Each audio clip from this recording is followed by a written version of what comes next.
And understanding that right now the focus is on the Senate because We have a plan. We said, let's put on the table what it is that we need to address, and not only put it on the table, but promise to put it on the floor for a vote. And now let's assign our appropriators the task of getting the bills written in the period of time. That's not what is in the Senate bill. I don't know what will come of it, but when it comes over here, I know there'll be a large number of our members who will not support it. And you know what? We're so close to agreement. It's almost if they don't want agreement. Do they feel as strongly about the immigration issues as you? I think it's really important to note the following. On September 30th, the CHIP program expired. Over 120 days ago, the CHIP initiative expired. In the meantime, in the course of that time, the Republicans put a bill on the floor for CHIP that paid for it by taking money from other children's health initiatives, inoculations, lead poisoning, those kinds of things. Why should the children be paying for their children's health insurance program?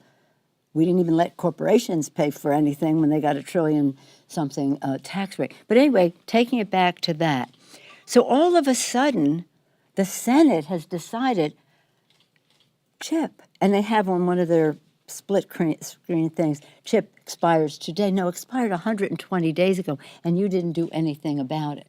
But you still aren't doing anything about it if you do CHIP and you don't do the full package, which is primary care doc medical education to care for these children, community health centers, which service 27 million Americans for their health care, including many of those, mostly all of those CHIP kids. So this thing that they put out there as you're going to shut down government by not voting for CHIP, no, you're shutting down government. But reminding, they never even had 50 votes on their own side to keep government open when they talk about 60 votes. They didn't even have 50 votes on their own side. And so when you talk about this, it's as if they decided, we know how we're going to shut down government. We're going to make them look like they're voting against children. And at the same time, they have in their split screen this number of kids on CHIP, this number of kids on DACA. The Democrats have chosen a lower number, those. This is not a Sophie's Choice. We are not a Sophie's Choice nation. We can keep our kids healthy and safe, and we don't have to choose among them. And that is what they did in a very disingenuous way on that CHIP bill.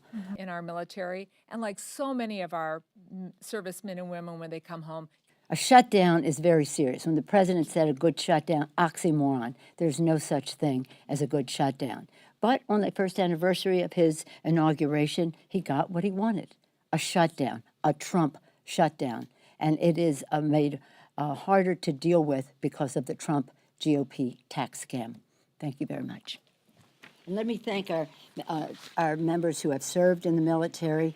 It's such a joy and honor to be with them.